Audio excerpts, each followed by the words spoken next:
Welcome to Leading People with me, Jerry Murray.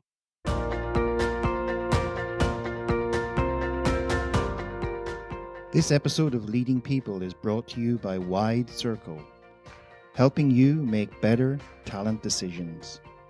To learn more, visit widecircle.eu. That's widecircle.eu.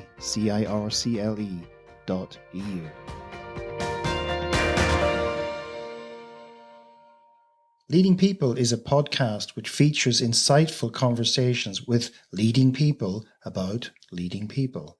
Yes, that's a play on words. In each episode, you get tips from leading people such as CEOs, HR professionals, authors, and thought leaders on all aspects of leading people, including how to attract, engage, develop, and grow talent to build successful organizations. And we provide insights on how to lead yourself so you can consistently perform at your best. In this episode of Leading People, I chat with leadership expert and executive coach Andrea Danner about her contribution to the book The Door to Inner Happiness: Secrets from Around the World for When Everything's Going Wrong. Andrea Danner, welcome to the show. Thank you so much. I'm really excited to be here. Well, welcome. Now, for many, we know each other quite some time, and for many of our listeners out there, they probably don't know you. Some of them will. We know there's some of our mutual colleagues and friends who do listen to the podcast, so a big shout out to them today. And for those people who don't know you yet, maybe you could just give us a sort of, how did you get here? You know, what was that evolution in your career? Were there any little epiphany moments along the way, or things that stood out, people or events, that led you to the point today where you're doing the work you're doing today? It's wonderful work. I know the work you do. And also to being involved in writing part of this book. So let's start with Andrea, and let's just let our listeners learn a little bit about you and how you got here. Sure. It has been a long path. So it has been a path of 30 years. But I would like to give you two threads that are really important.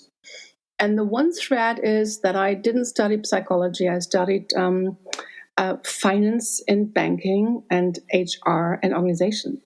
And actually, I've been starting in a private equity shop. So for me, the first red thread is from really focusing on analytics to going to people. So that's really huge, right? So you start from numbers, and now I'm at really having an intense acknowledgement of people, their competencies, their strengths, and also their potential. The second third is really that I've been always in and out of companies. And if I say companies, it's, I've been the head of HR for Pepsi Cola in Germany, part of the management team. I've been the head of HR for the Hay Group, former Hay Group. It's now Korn Ferry in the US, part of the management team, and part of the management team in Europe for the Hay Group for HR development. So I have been in this operational HR functions, and then I've been in consulting functions most of my life. So international consulting with different operating companies with different operating models, different sizes, different cultures. So I've got a very insightful perspective on leadership all around the world. And if and I think my really driving factors is leadership. I've been interested in leadership since my studies. So my thesis was around leadership. I've learned so many basics around leadership, and now I'm more in the modus of looking at leadership. I would call it serious creative leadership or leadership unplugged. So it's what's helping us, what's helping leaders in these times, in times of struggle, changes. We have to live with ambiguity, with fast changes. So I'm this has really led me here. And on my way, I also had a personal path, and this personal path took me to my book, which is called The Door to Inner Happiness: secrets from around the world, when everything's going wrong. And somehow this all really came together. Okay, so we're going to get to the book in a minute. I just wanted to explore a little bit what you've just said about your evolution and pathway to this world of leadership consulting and all the work you do in that. Over these 30 years, what sort of things have you noticed in how has leadership itself evolved in terms of maybe some of the pros, some of the cons? What are some of the things you've seen if you look back to the first leaders you met way back in the early days? Obviously, you were a younger newbie, as they say in those days. Just what was going on then? What do you see today? And what are the similarities even? Or what are the things that have changed dramatically for leaders? Yeah, that's a good question. So actually, when I got on board my first job, which was, the second job actually which was in the Hay Group, and I've been working closely with senior leaders or executive leaders. Organizations were much more structured. There was much more bureaucracy. There was much more, it was, there were much more the departments. So it's what was much more compartmentalized. And leaders were getting through with leadership in a more directive way. So it was like top-down directive, and it has actually been, I think there has been like an acceleration of that when we were looking at a lot of transformation in the 90s and the early 20s.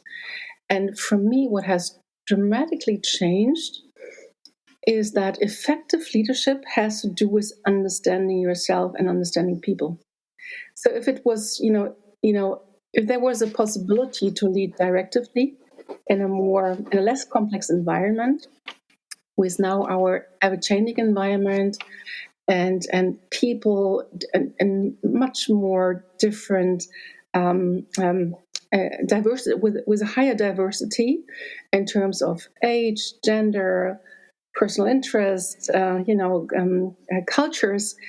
There is much more need around understanding yourself as a leader and understanding the people you want to lead. So it often takes time before certain principles take hold. And I go back 30 years and I remember the work of Ken Blanchard and the 1 Minute Manager and the whole concept of leadership and situational leadership and that. It seems it was an idea a little bit before its time, was it? And eventually leaders, maybe because of the compartmentalization and the directiveness that they could exercise, they hadn't really come to appreciate that more supportive coaching, allowing people to grow type of aspect of that. Would you say that that was the case?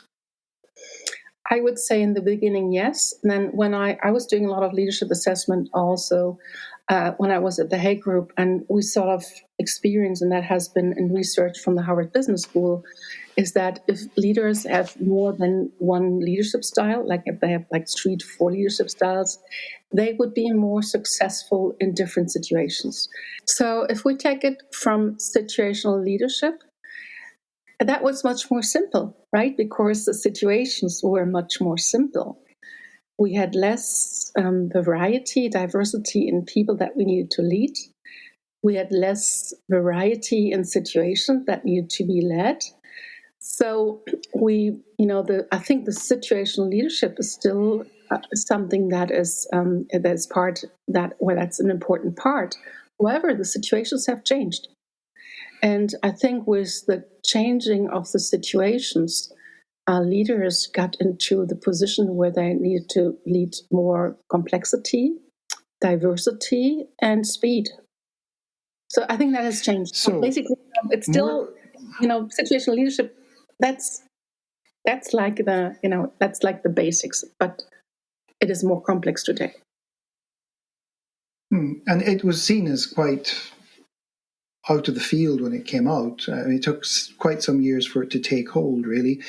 However, the message I'm hearing is, it's really about being very adaptable, particularly to situations, whatever you want to call it, and not just thinking, well, I got the office in the corner. You're lucky you actually get an office today, aren't you? So if you get the office in the corner, now I can command and control my empire, which is the old-fashioned way. Yeah. So now, one thing I'm personally very, very passionate about, most people think of managing and leading as, well, you're all these people you've got to sort of coordinate and get them to do stuff and deliver. And yet, and there's books written about the techniques of all these great business leaders and all this. And at the end of the day, even by reading all that stuff cognitively and that, it always comes back to the first person you need to be able to lead is yourself, right?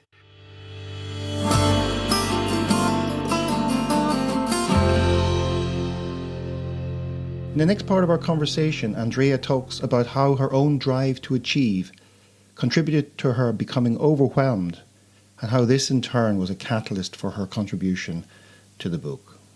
Now I'd like to move into the book, and the book seems to have just, did you plan to write it during COVID, or did you know COVID was coming, or what was it that sort of all of a sudden the world delivers all this kind of almost chaos and uncertainty, and it seems like your book has come out. You're a contributing author to the book. So tell us a little bit how you got involved in this book, and then maybe you segue into the chapter that you've contributed and what motivated you to write this chapter and how it fits into the whole of the book.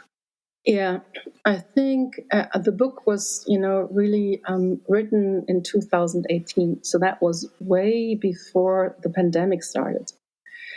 And it was a personal situation where I understood that if I compartmentalize my life, it's not working well. Mm-hmm.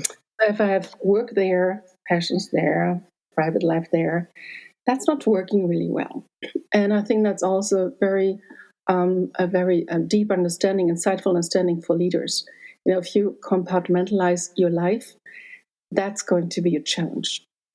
And I was in a personal challenging situation with, I was managing my own company. I had 2 daughters. I was the one providing for them. And I was totally stressed out. It was really overwhelmed, stressed out, high achievement. I'm always been driven by ambition and high achievement. That's who I am. I enjoyed that most of my time. And at that moment, I was totally overwhelmed. So when I was starting to write the book or contribute to the book, it was a moment where I felt, I don't know how to continue. I don't know how to go any further. I don't know how to cope with stress. I don't know how to cope with uncertainty and all the things that actually were happening even more so 2 years later when COVID came. So I was actually, when I was writing the book, it was more like a download. It was more like, okay, you have to think about have you so far contributing to other people's lives. I've been a coach for more than 20 years. So I've been looking at, what has helped other people? What didn't you do? Right. So it was like, looking at your own, looking at your own parts. And I understood a couple of things. First off, you have to know yourself, right? So it's really this acknowledgement of understanding your strengths, understanding your challenges, and more than that, understanding your unintentional impact. So you're intending something, and the impact with your, preference, behavioral preference, may be something totally different. And that has been an important driver to really say it's not only important what do I want to achieve, but how am I impacting? And that, for me, is really the basis to understanding yourself. Not only understanding where do I want to go, what do I want to do, what is the right leadership style, but if I do something as a leader, and everything is leadership, right? So whatever you do, not do, what you express, not express, everything's leadership. So it was more around really understanding also your unintentional work preferences and how they impacted others. And mostly it's around building trust. So if you're doing something that's not in the line of building trust. Your employees will not trust you, and if they don't trust you, they are in fear, or they have they are cautious, and if they're cautious, they're not giving the best. So that was the first one. It's really understanding yourself. Then the next step was saying, okay, how can I retrieve potential? So what's the potential in me? Where are the resources? So how can I look at resilience in terms of where do I find my resources to retrieve my energy if energy is gone? How can I build a better stress management? How can I build on my competence and resources? And how do I look? I have to look at the day, like everyday life. Where do I gain energy and where do I lose energy? And then the third thing was around, and how do I implement on an everyday level that I'm looking at, where am I in my strengths? How am I understanding how I'm impacting myself and people? And what do I want to achieve? So it's called the art of performance. A is standing for acknowledging or understanding yourself. R is standing for releasing potential or also releasing resistance. And T is like for taking responsibility on a continuous basis. So it's to becoming a more conscious leader. That has been really the start that has basically led me to that part, or that part that I wrote and contributed to the book. So for listeners out there who probably many of them can identify, if they couldn't have identified with it 2 years ago, they can certainly at least process what you've just articulated there in terms of the situations many of us have found ourselves in. Even the most resilient of people have probably at times thrown their hands up in the air and said, wouldn't it be great to get a little break from all of this that just seems to go up and down and round all the time. So there's a lot of great stuff in what you've just talked about there. So this idea of energy, something that doesn't get talked about a lot, and yet if we don't have it, we can't function. Maybe just tell us a little bit about that journey, because it's kind of something that seems to be put to the side as though it doesn't exist, and yet it's everywhere. And when we have positive or resourceful energy, we can be brilliant. And when we are lacking in energy, well, simply that's just being tired sometimes. When we're lacking in energy, or we're around negative or toxic energy, it can have a profound impact on who we are and how we show up in the world. So maybe tell us a little bit about some of the discoveries. And if you have examples, even without revealing names or that, but if you have examples from your work where you've seen this play out, would be quite interesting, I think, for everybody. Sure. I had an experience even a year before I was writing my contribution to the book.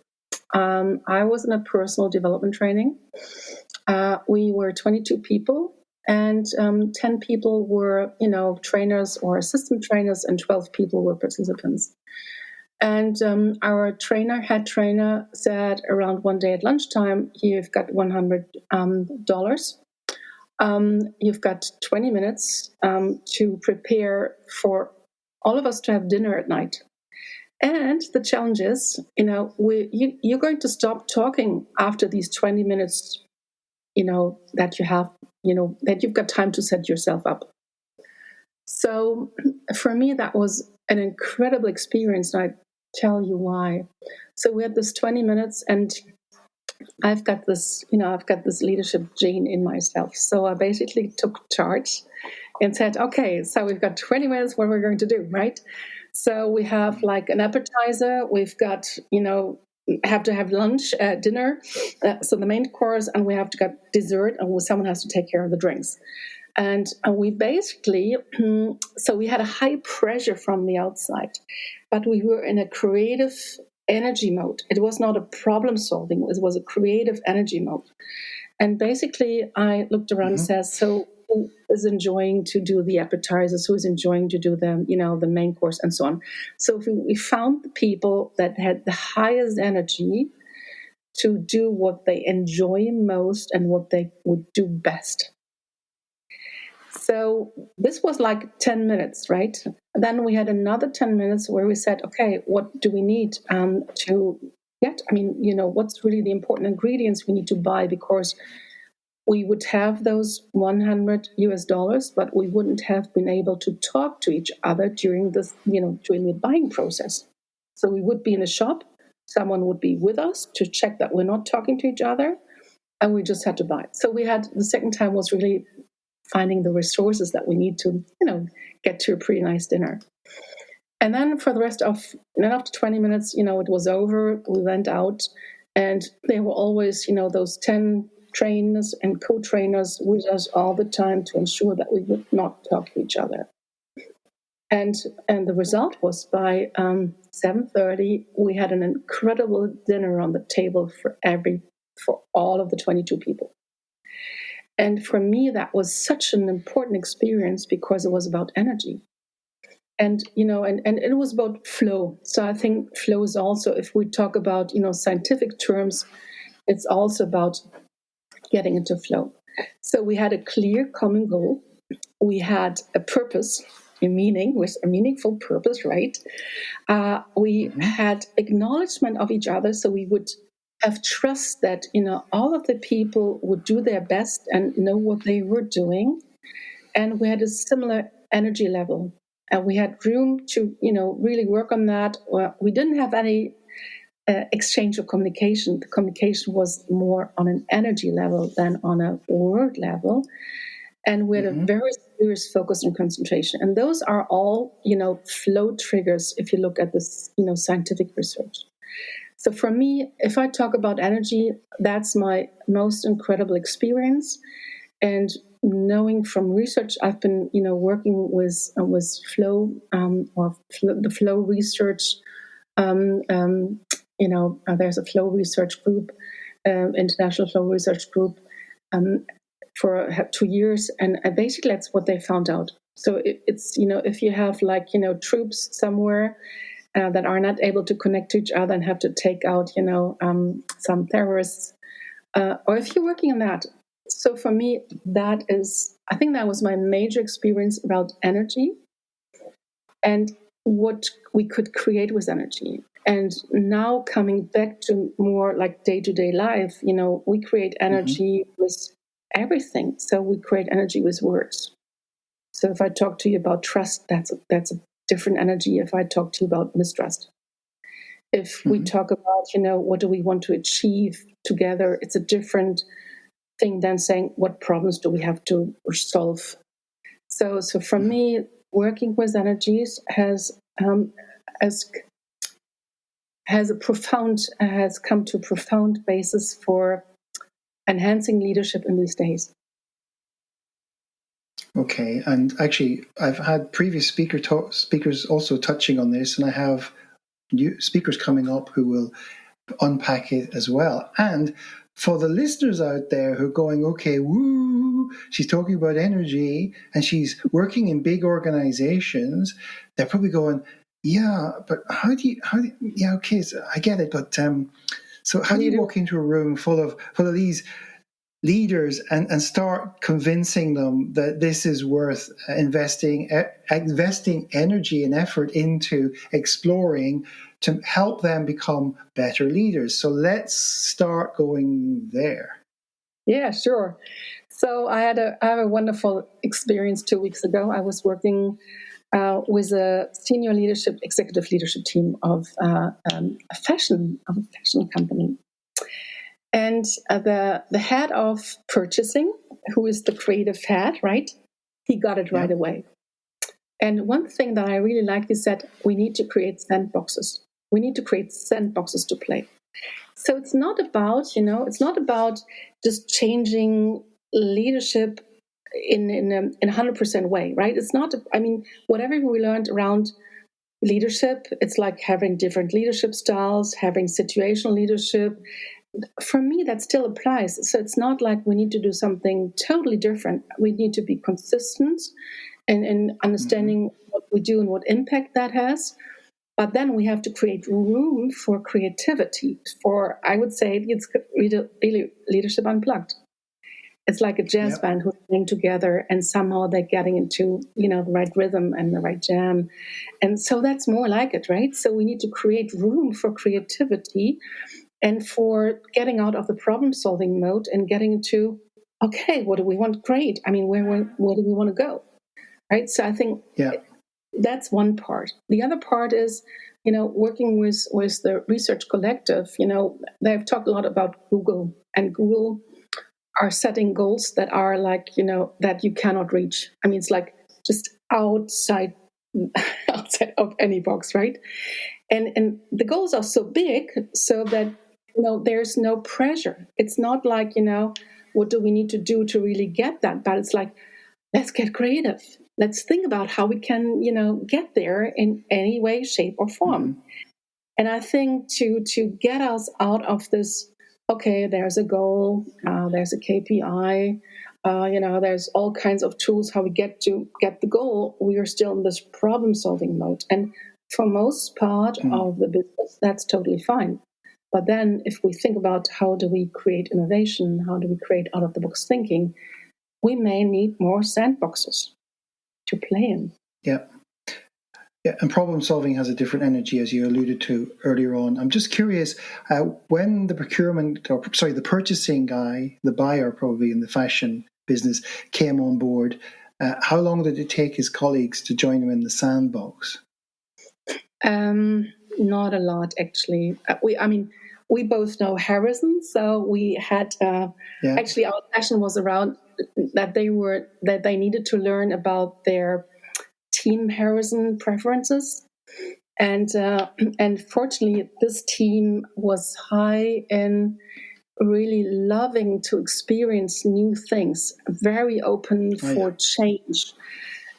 Very strategic. So this group was like, where can we get the sandbox? It was not. They had a very high level of familiarity, so there was a high trust level. So for them, it wasn't at any moment that they were challenged by their egos. It was like, how can we create that? It's actually, fashion industry has been. It has been pretty hard on the fashion industry for the last 2 years. However, this company was thriving. So they have, they have budgets, they have money, we're on a good path. And so fortunately for this group, it was easy to go there. I had another example where I tried to do the same thing and I didn't succeed. And we were thinking about flow. We were talking about flow. And then was the moment when I said, okay, if we do all the things that, that are setting in, if you're in flow, what do you think? How much time would you save, or how much more efficient could you be, and how much more easy it would be? And we agreed all together that it would be like 30%. So 30% less work, less pressure. And then we went to lunch, and when they came back after lunch, I said, yeah, Ms. Dunner, that sounds really easy, but... And then we were in the old thinking about, geez, what would it mean if we have 30% more time? We probably have more to do. We have more pressure. So it's, I think this is probably where you were heading. It's really a challenge. It's a huge challenge to get people out of the problem solving, efficiency mode into the creativity mode. So I think what I sense or what I see is it's a process to really help people to understand how to get out, and you get out there in time boxing, not all the time. Yeah, and that brilliant energy killer word, but. Yes. Awesome. You just have to throw it into the room. It can just float into a room, and all of a sudden the energy just hits the floor, and everybody sinks the minute that word comes in. It's remarkable, as you said, the impact that words can have on our energy.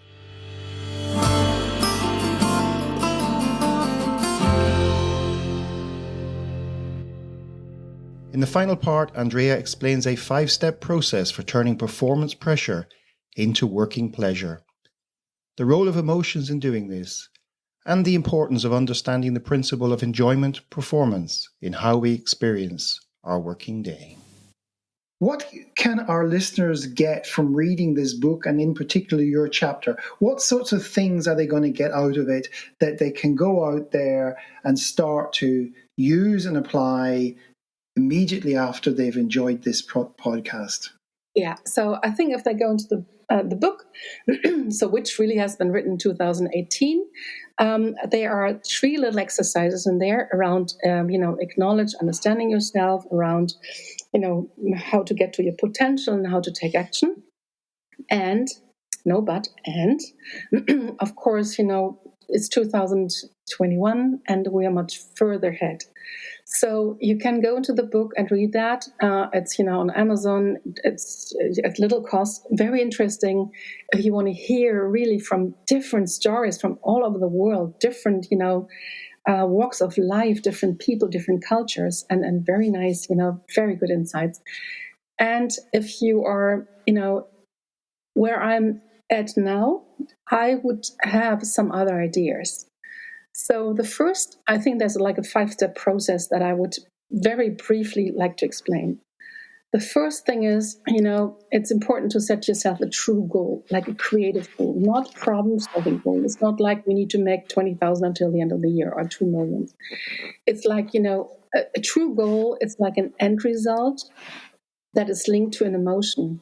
It's like, geez, if we could be number 1 on the market, it would be so incredible. We all would love it. So it's an end goal that's connected to an emotional state. We have a clear picture, a clear emotion, and it's just something that could be, that's just it, right? So there's nothing behind that. The second thing is you need to create tension. So tension means like you need to understand where you're right now and where you want to go. And so you need some tension, which is a good tension. And the Flow Research Collective talks about skill, challenge, balance. So if the tension is too high, so if you're stretching, stretching the goal too high, people are frustrated. They're not going to walk towards it. Same as if the tension is too low. You have to find a good tension where people feel, that we can accomplish that. The third thing is, you have to think about the emotion of the end results and I think that's where a lot of, leaders are not thorough enough. So they have a vision, they have a strategy, but it's not like a picture that's tangible. How does this look like? How many more clients do we have? What kind of clients do we have? How does that feel if we got the clients on board? So it's really connecting to the emotions. And then the 5th step is seeing what's on the way. So in terms of, what are the challenges on the way? What do we need to get out of this? What do we need to tackle? And then it's really taking aligned action. And what I found really interesting, what I've never considered before, there are 2 ways of taking action. And one is you understand what you need to do. And the second is you understand what you are enjoying to do. So if I now talk with companies about an annual plan, I say, so what would you need to do to achieve that? And we put down, the 10 things they would need to do. And then I say, what would you enjoy out of these 10 things to really do? And then I take the things they would enjoy doing and say, so if you now look at it on a quarterly basis, what would you need to do to get these things done? And then what would you enjoy? So it's really getting the right and the left brain in sync and really understanding that you have to manage both, your emotional side, the thing that you enjoy doing so that you don't have too much resistance to overcome, and your analytical side in terms of what really needs to get done. And only those 2 things, join together, and we know the paradox around that, right? So it's really coming to a good decision. So if those both work together, we're going to have different results. And that's, I think, what I would like to really place here. You need to have both, right? So you got the right brain, the left brain, you have got the KPIs, and you have to have the emotions that go with it. Okay. I think for our listeners who may not know, we both work with some amazing tools from the work of Dr. Dan Harrison which is basically an Harrison assessment. It's just remarkable how much information it can provide to help people understand themselves, how they relate to others, etc. And there's two concepts and two theories in it, one of which is the paradox theory. We've actually touched on this in a previous episode. The other very basic theory that sits underneath everything is this concept of enjoyment performance. And I think you've done a really nice job of making that tangible and relatable to people.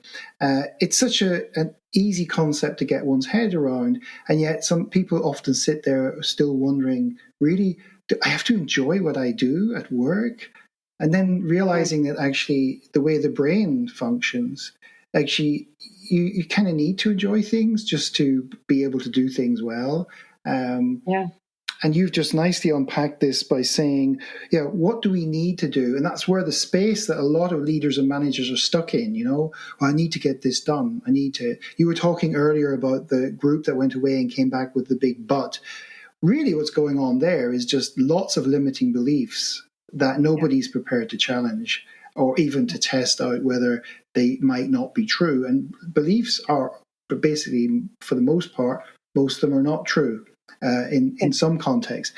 So tell us a little bit about how you've actually expanded upon the enjoyment performance and how people are reacting to that. I'm on my path, and I think that's what I can say, right? So I'm working currently with a lot of leaders. I'm on my path. I've got people, especially with the German background. So there's some people say, I don't believe in enjoyment. It's just we have that still. Really. Yes, we do. Work is not for enjoyment; it's just for getting things done and getting the paycheck. And so I'm on my way on working one step at a time, one day every time, with one team always. And it's really I'm on my way to finding better ways. It's all about communication, right? If I cannot communicate that in the right way, people will not understand.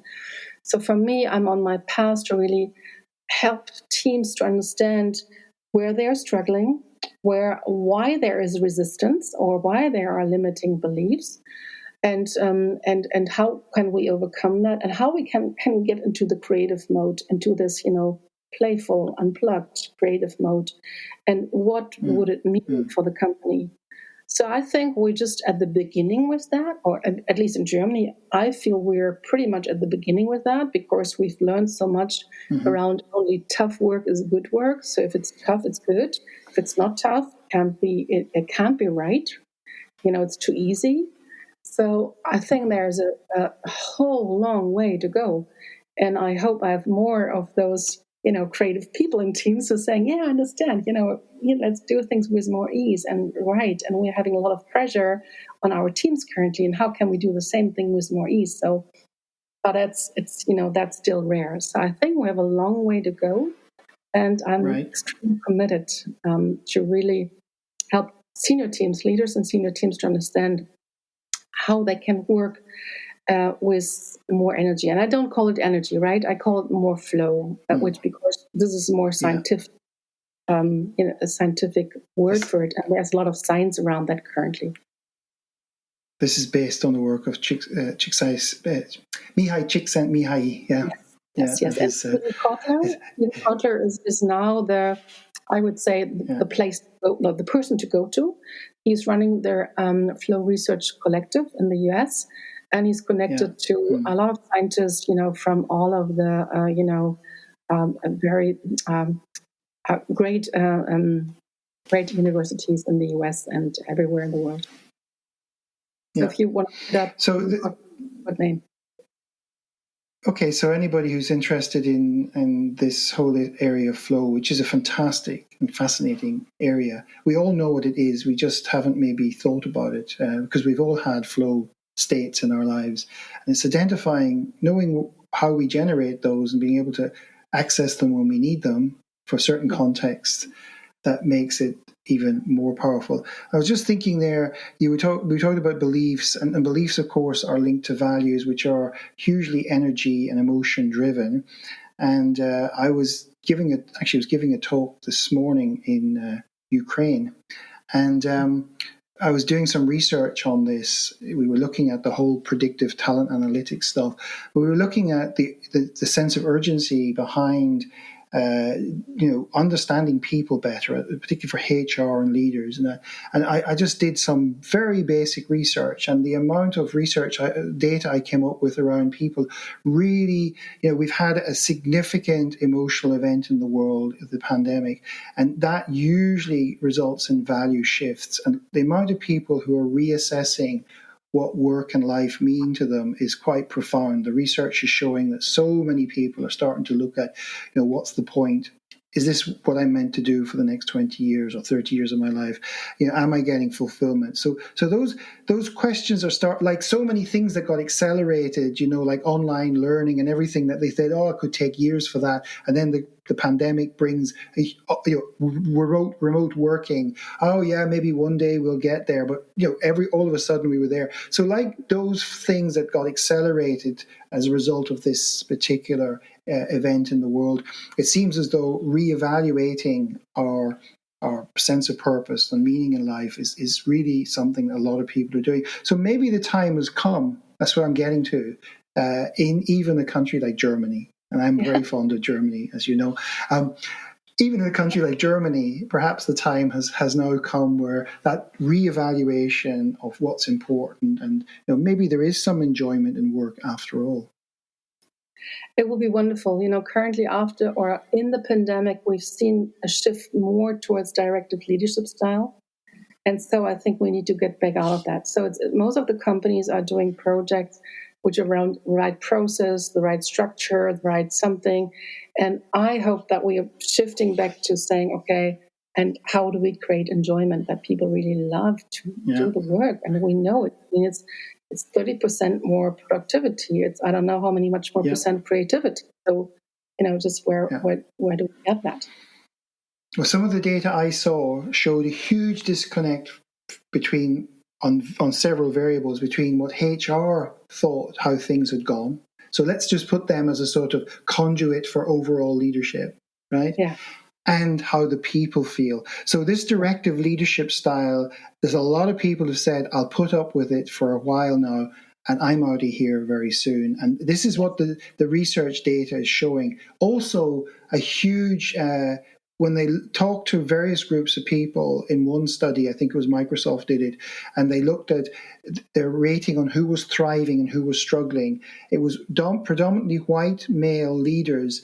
Overwhelmingly, over 2/3 of them said, I'm thriving, whilst all the people who tend to be working for them, from women to single mothers to whatever, they were struggling for the most part, right? And so the message Microsoft had put in their report was leaders need a wake-up call at the moment because they seem to be totally disconnected. Because I guess they've been just giving orders and as you say, looking for efficiencies. And yes, online will give you that, but at a transactional level, not at a human relationship level. And this is the challenge they might be facing.